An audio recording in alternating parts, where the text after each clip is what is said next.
guys, welcome back. I just wanted to do this quick farm vlog video. I know I haven't done one of these before, and we are preparing for a hurricane. So I wanted to take some people along to see what we do with our farm to just prepare, pick up, get the animals prepared. I know I've had this question or seen this question a lot on some of my farmsteading groups on Facebook and different places.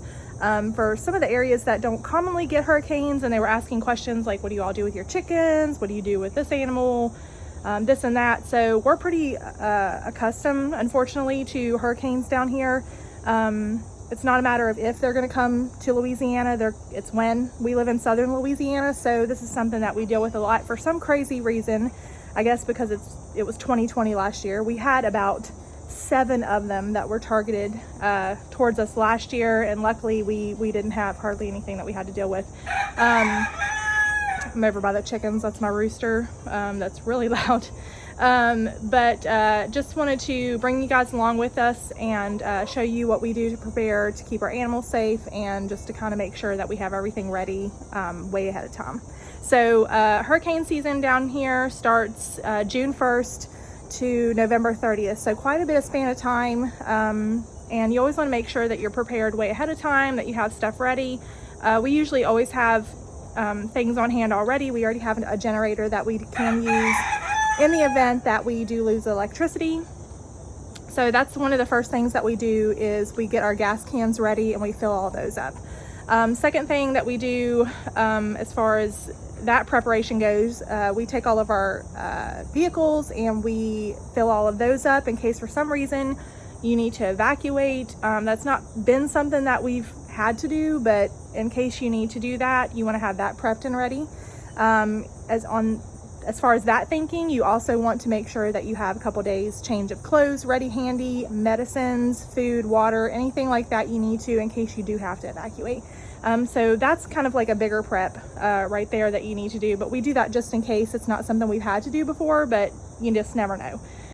So another aspect that we have to think about is our water supply for us and our animals. So I usually get a couple gallon jugs of water just to kind of keep on hand in places, maybe some bottled water as well. But for our animals, we actually have a water well. So that is hooked up to electricity. If the electricity goes out, we don't have any way to pump water to our animals.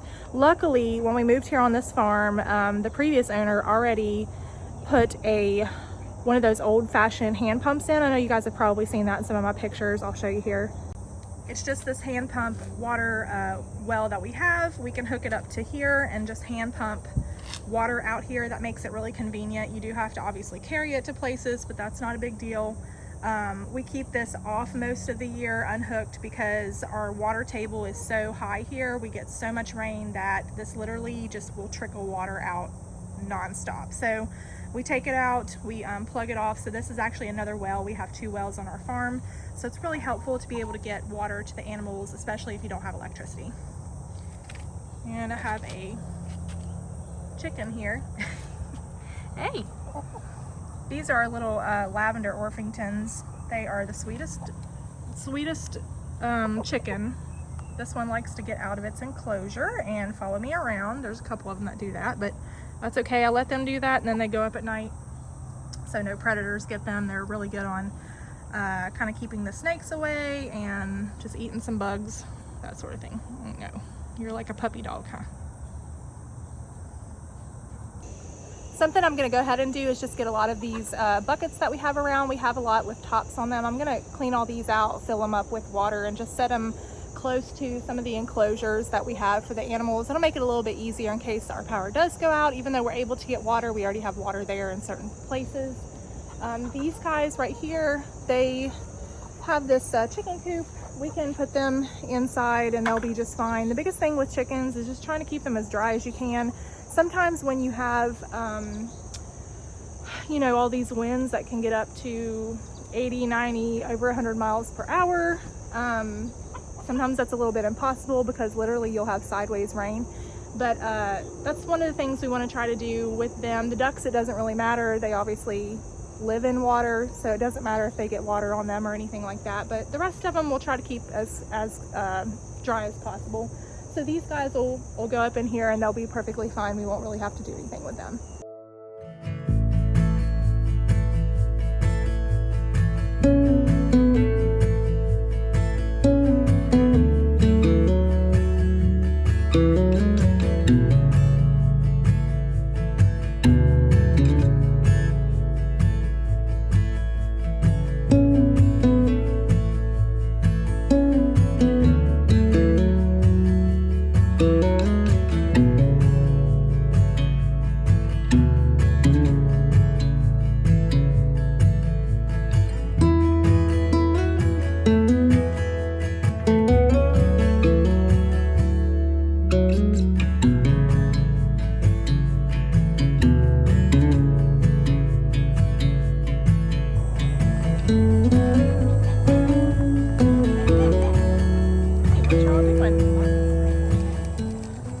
So these guys, we probably have about 5 chickens in here, 3 ducks and a goose. And this area, I've said before, is for our kind of composting area. It's a constant thing that we keep adding wood chips, and then they have their waste in here, and eventually next spring we'll dig underneath here and we'll have some black compost to use in our gardens. But the coop that we have over here is the only one that we keep the chickens in. The ducks and the goose stay out at night. And so probably what we'll do with them is we could strap this down. Some people take straps and stakes into the ground and just strap little buildings down, little things like that. That is something you can do. But for these guys, we're lucky enough to have a barn, so we will probably bring them inside and put them in a stall just for the night, and then can bring them back out here the next day. So that's probably what we'll do with them, so we don't, have any issues with this possibly tipping over or anything like that.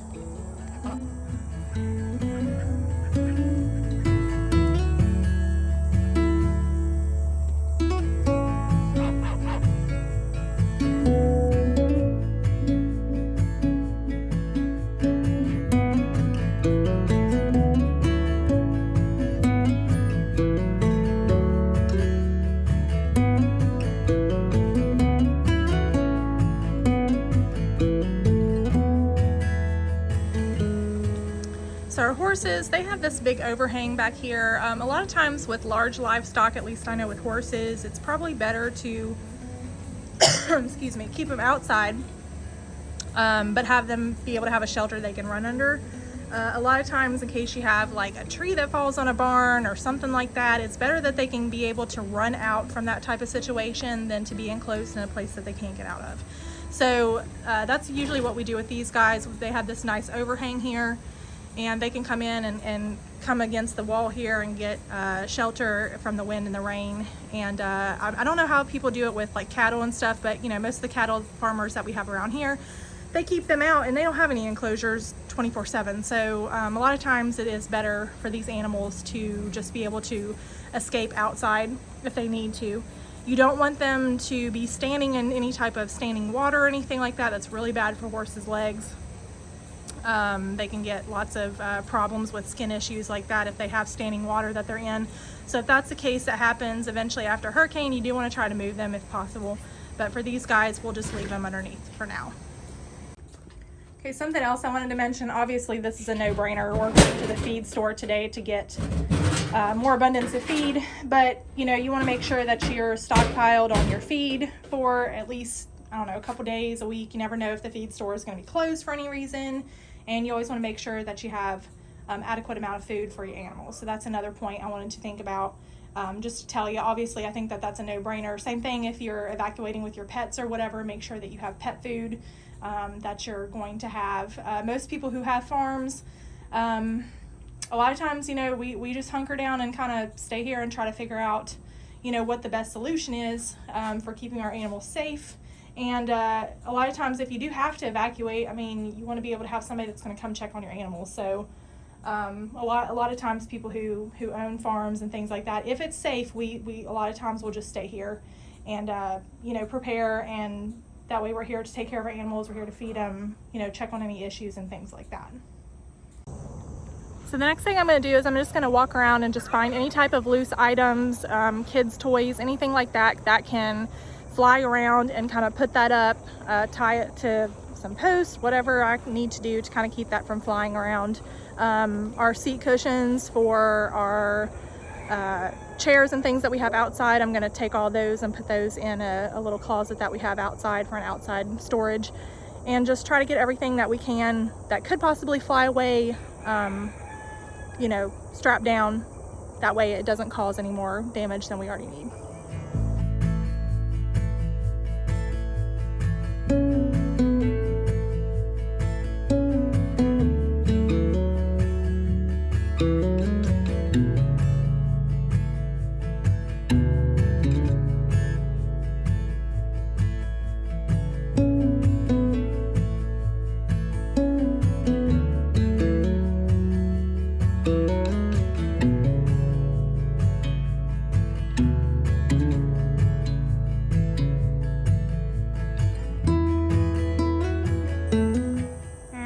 The other things that I do is I'm going to go through and just pick off all of the rest of the things to harvest.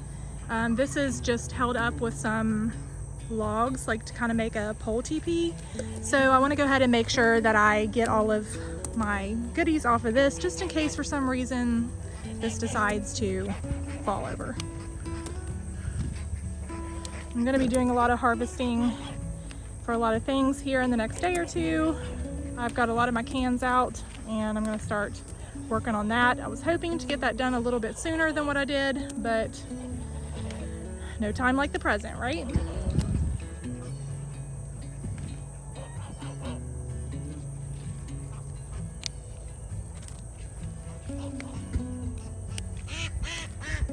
So another thing that I'm doing to prepare, I wanted to go ahead and do this ahead of time, but apparently I'm kind of got my back up against the wall and I'm gonna have to do that this weekend before this storm hits. But I've kind of gathered all of my jars, canning supplies, different things like that, and I'm gonna can a bunch of our tomatoes into tomato sauce. I've been putting them in gallon Ziploc bags and putting them in my big freezer, and just don't know if I'm gonna be able to have electricity or not, so I figured what better time than to go ahead and do this. I'm probably gonna do a separate video on that. I've never canned before. This will be my first time. I have gone to a lot of different sessions. We went to a couple of them at the Homesteader of America conference this past year, and so kind of learned a lot of you know, good techniques and things like that. So probably will show you guys what I do with that. But that's just another thing that we prepare with, trying to just gather whatever remaining harvest we have off of the plants, bringing those inside. If we can go ahead and can those items, that's what we're doing right now.